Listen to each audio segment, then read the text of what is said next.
Hi, everyone. I'm Meng Fei, and in this episode of Startup in Nation, I interviewed Dr. Soh Kim.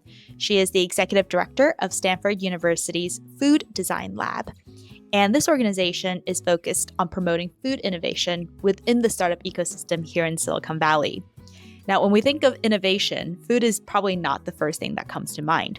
However, in this talk with Dr. Kim, she really opened my eyes to all of the different development areas that food tech is doing right now, from the equipment that is used to create food to also the way that food is consumed in our day-to-day lives. I'm really excited for you guys to listen to this episode and hear about the work that Dr. Soh Kim is doing to help promote food innovation and also to make more people aware of the technologies that are currently happening within the food industry.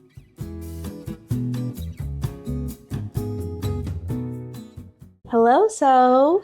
Hello. Thanks for coming to my office at Stanford. Yeah, thanks for joining our podcast today.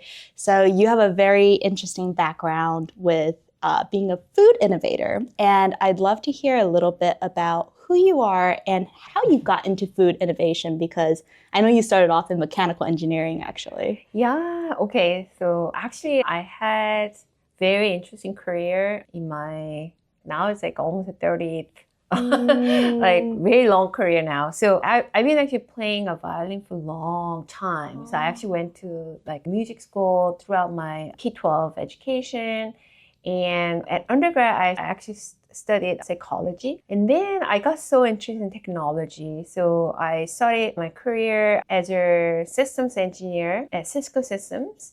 And then throughout my entire grad school, I was studying engineering. But when I moved to Berkeley for my PhD, I just fell in love with food. That was because one of the very famous restaurants called the Chez Panisse in Berkeley, I just fell in love with their restaurant, their vision, ecosystem, also culinary style, and so on. So I wanted to study how chefs create new dish, their kitchen, and also chefs' creativity. And what does food technology mean? How did you make that transition into food technology? Yeah, so I was studying mostly chefs' creativity, their design process, their ideation process, and so on. So after PhD, I had an opportunity to work at Stanford, starting a food design program. And that's when I got so interested in future of food. So without technology, food cannot be studied. So I was studying food tech in the lens of robotics, culinary technologies, like retail technologies and so on. So all the technologies around the food innovation. So that's how I started this food innovation journey. And if we dive a little bit deeper into thinking about what food innovation is, how do you see food innovation reflected within the ecosystem at Silicon Valley? Yeah, so I've been delving that area with three perspectives. One is the future of food. Second, future of restaurant. And third, future of kitchen. Yeah, so that was my three perspective to dive into food innovation in Silicon Valley. So for example, future food, there are a lot of new food ingredients upcoming in the area of alternative protein, all like new ingredients from the research-based, like research, right? I would say research-backed ingredients. Also, future of restaurant, there are a lot of retailer, customer-facing technologies, including robotics. Also, future kitchen, there are a lot of consumer and also culinary product, like cooking gadgets and so on. So that's an area I'm studying. Speaking of kind of the future of food, I met a bioscientist the other day, and he said that he is working on the future of salmon, like impossible salmon meat. And it's just really interesting to hear about all the developments going on within the Valley with food technology. Yeah, and also I think a lot of talents from tech industries are going into food industry as well. because a lot of people love food industry and also they see that there's huge room to innovate. Huge room to innovate. Can you dive a little bit deeper into that? So for example, I've been working in high tech for a long time, but for me, I actually get a lot of energy, a lot of passion when I can interact with a particular area, which is like a food, which I interact every day. I consume every day. So that brings me a lot of joy and in passion. So I also met a lot of people that they feel very passionate about food because they have to eat every day. And also they think about the next generation and so on. So a lot of people who really see what will be the huge impact for the world. I think a lot of people are moving into that area for that reason. Yeah, food is one of those things that's like very tangible to all of us in our daily lives. Right. And there are a lot of foodies across Instagram, across all the social media, but certainly there's so many different things that we have to face in terms of food, whether it's climate or health. What are some of the kind of challenges that you currently see within the food industry? Yeah, one thing that I just immediately noticed is that the living cost in Bay Area, for example, is skyrocketing. A lot of people are worried about their food budgets and costs. So I really hope that innovation can help that this daily spending in food. And I really hope research can help people to spend money on food smartly. Speaking of food research, can you tell us a little bit about the role you have as the director of Stanford's Food Design Lab and the types of research that you guys are doing now?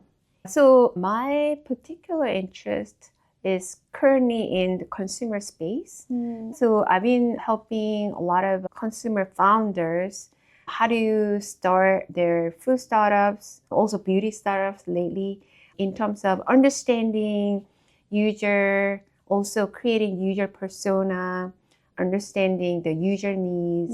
How do you create the first products, first prototype, and how do you test those? So I'm supporting early startup ideas around campus through research.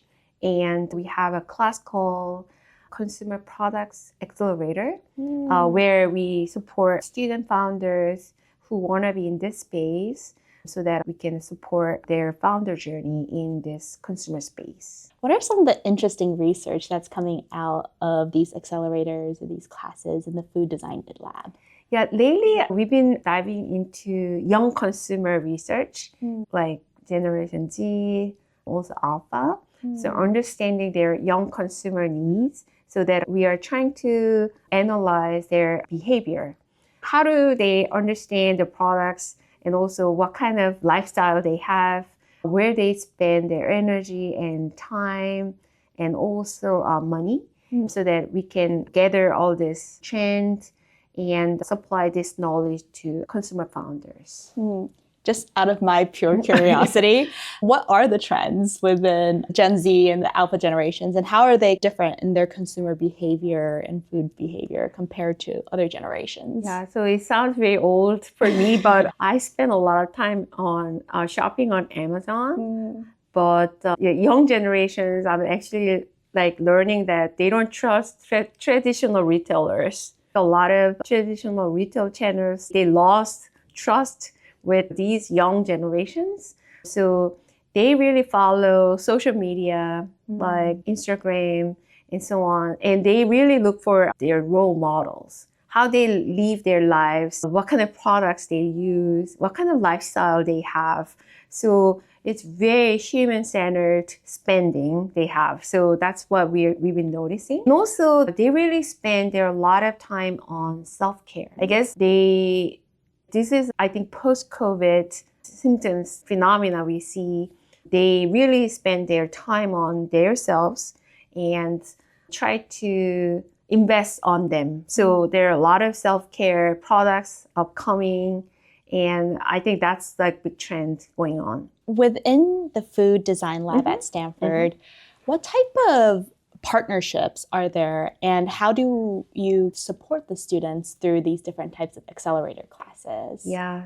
So we host an annual food design symposium called Food Inno.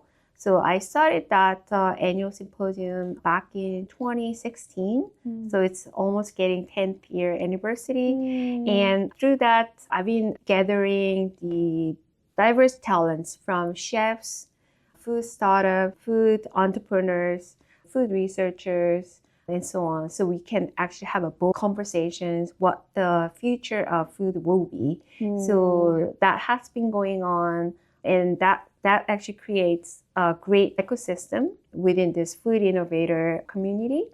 Also, I have a class called Consumer Products Accelerator that brings campus startups in consumer space. So Stanford is really well known for deep tech, AI, tech startups, but I really hope to support these consumer startups. They feel some sort of like orphan because they're so far away from this deep tech, but I really want to support them. And so that brings this kind of new community in this consumer space, connecting our consumer alums and also venture capitalists. You're really creating the ecosystem for people who are interested in the consumer space and giving people the chance to connect with either alumni or the private sector. Correct. To see what the opportunities and the partnership opportunities are. I also know that you have done hackathons before, food hackathons specifically. Yeah. What is a food hackathon? Yeah, I had several food hackathons. For example, I had one chocolate hackathon with TCHO Chocolate, TCHO, one in Berkeley. They really wanted to gather the public thoughts, almost crowdsourcing, what kind of flavors the young consumers want. So we had the one-day chocolate hackathon where people come and create their own flavor around their personal stories. So one of the winners I actually remember was the drug delivery chocolate one team created. Because chocolate, it's almost like guilty pleasure. So they're trying to turn it into pleasure vehicle. So for those who need to take daily medication, then they actually infuse the medication with chocolate. They wanted to offer this kind of pleasure. So that was like one winning team I remember. And we had kombucha hackathon. We had the soda hackathon. We had a juice hackathons supporting with our partner companies. Who's usually involved in these types of hackathons? Mostly students around the campus, but we also opened up to Bay Area young professionals. When I had a hackathon, we had about 100 to 150 people came. That was a great event for them to think about creating prototypes based on their favorite food items. What have you seen as the impact of these hackathons? One of the impact I have seen was people didn't really know what the food innovation, food design is. So then they participated in this hackathon and they truly understand what will be the food career or food startups they can potentially have as a student or a young entrepreneur. So some of them actually basically converted their career to food industry. So I still keep in touch with them. Yeah, so that was a great moment that I actually had.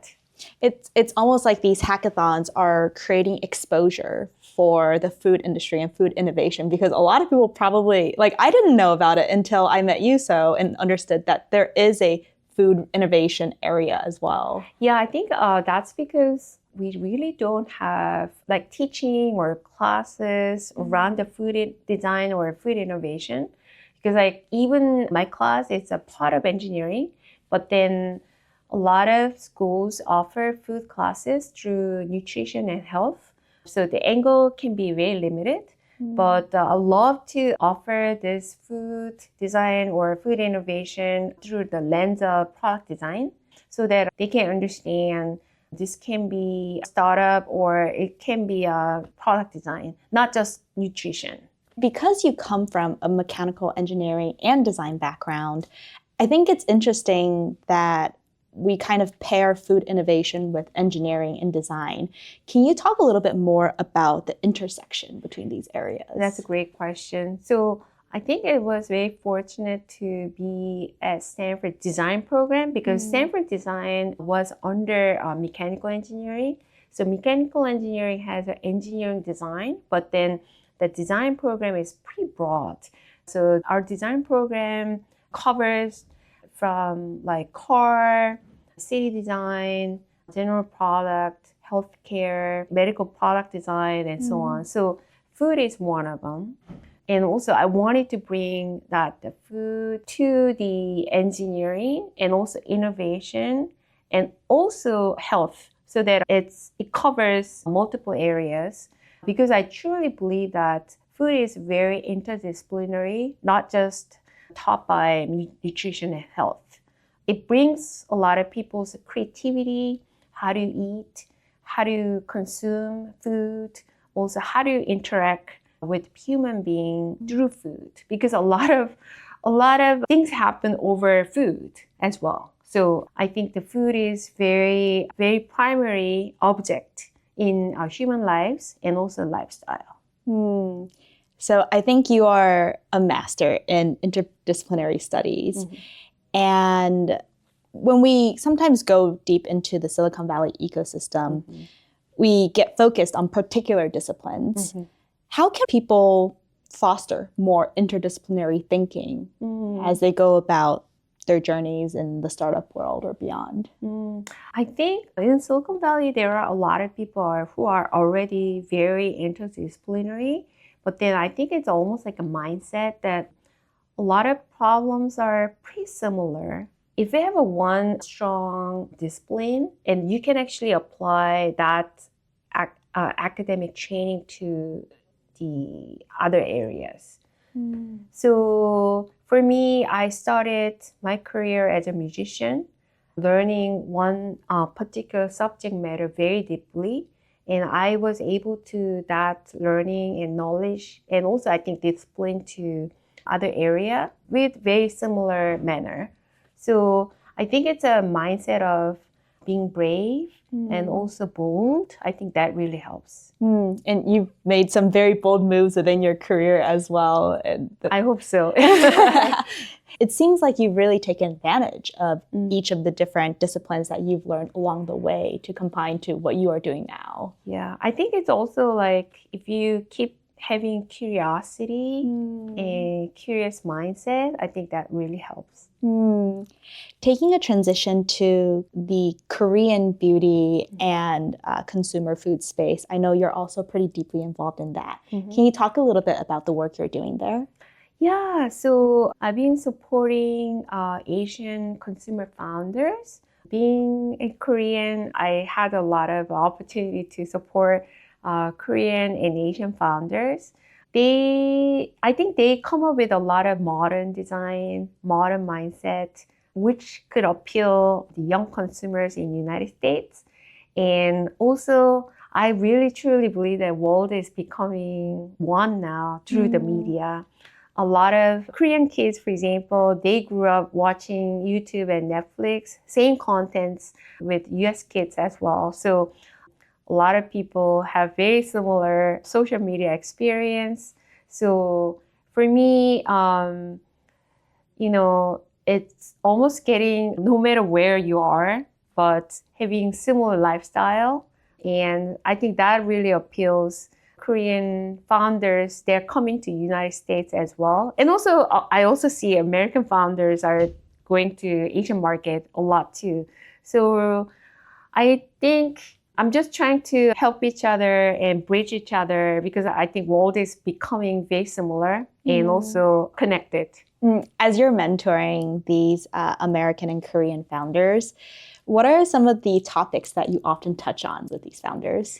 I really hope a lot of people to be very open-minded and also curious about different cultures. So learning about different culture is very, very fun. And understanding difference, it's a great thing. So I'm just telling them, be open and learning each other. It's a just great opportunity. Within the Korean consumer space, are there trends that you're seeing? A lot of people deeply think about mental health and also self-care as well. They love to take care of themselves pretty well because I think it was a society where community was so important and also hierarchical relationships with elderly people, elderly generation and young generation. But now I think they really have a lot of opportunity to think about their own generation, their own world. And I think it's also a good thing. So yeah, so I think that's a very new trend. And that's why a lot of products are very modern, pop culture, fun, creative. And I really fully support them. For the consumer founders out there, do you have any advice, especially if they are interested maybe in the Korean space? For US founders or Korean founders? For US founders who are interested in the Korean ecosystem, and maybe even vice versa, like the Korean founders who are interested in the American ecosystem. So first, for Korean founders who are interested in the US market, US users, consumers, one big difference they need to embrace is that Korea is very homogeneous.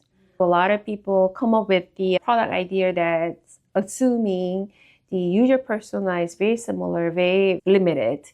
But US is such a big country, very diverse, very different. So I really hope that they have good user research to understand this diversity so that they can enter this market with that mindset.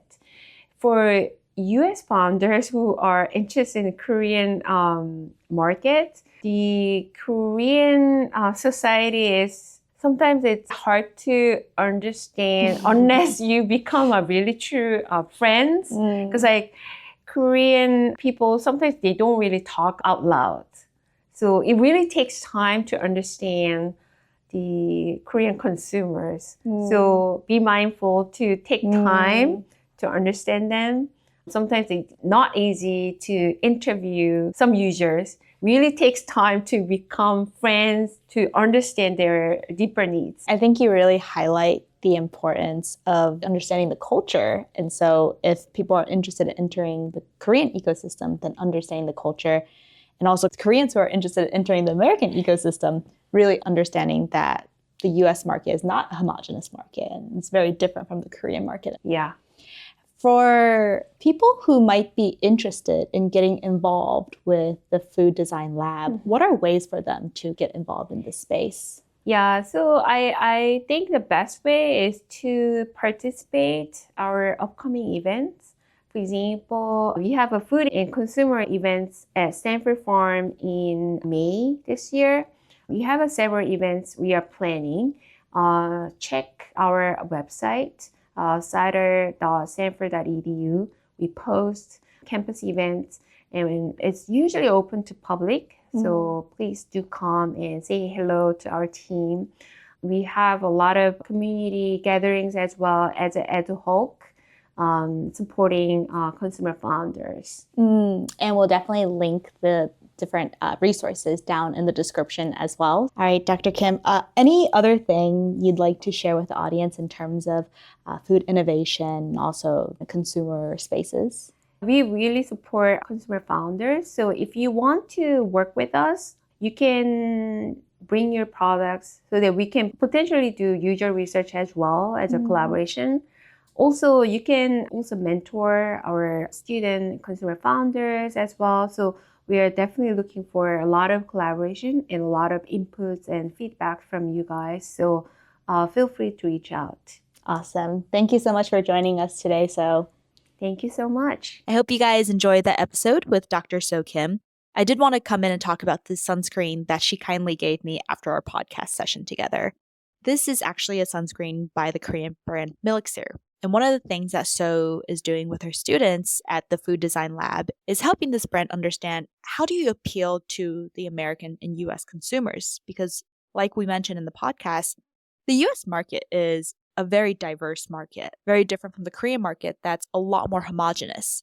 Dr. Kim just showed me this really cool sunscreen partnership that the Stanford Design Institute currently has with this Korean brand called Melixir.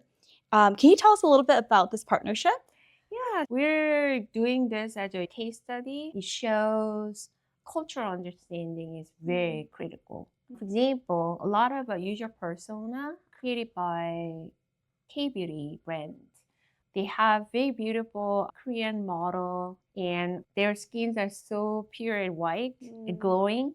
But not everybody in US has that skin. And people are so diverse. And the standard of beauty is very different, right?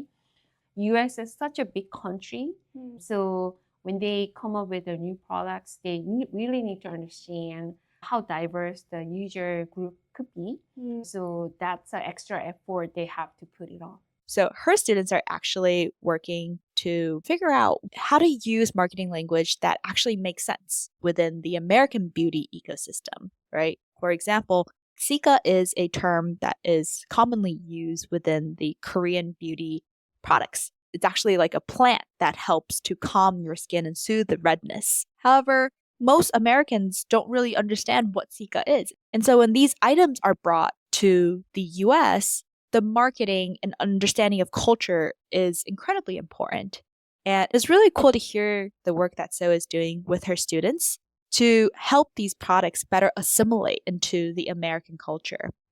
I think one of the biggest learnings that I got from this interview is the fact that different disciplines are always intersecting. Dr. Soh Kim came from a music background and from there went to a mechanical engineering career. And from mechanical engineering design, she went into food innovation. And in each of the knowledge areas that she has gained expertise in over the years, she is applying to the current work that she is doing. For example, a product like this needs to be good quality, but it also needs to have good design that makes sense to the culture of the people that you are trying to market to. And I think that's the exact work that Soh is doing at the Food Design Lab, which is how do we find the intersection of innovation, of design, of product, as well as of humans, and explore new ideas through that lens, but also bring together the community from the broader ecosystem, including venture capitalists, including chefs, including engineers, and people who are deep within the tech circle. And I love that this organization is bringing together so many different voices and creating open spaces for people coming from different disciplines to interact and have these conversations. I hope you enjoyed this episode. And if you're interested in getting involved with the Food Design Lab, they have tons of events going on, and I will link their website in the description below. Thanks for listening in on this podcast, and I'll see you next week.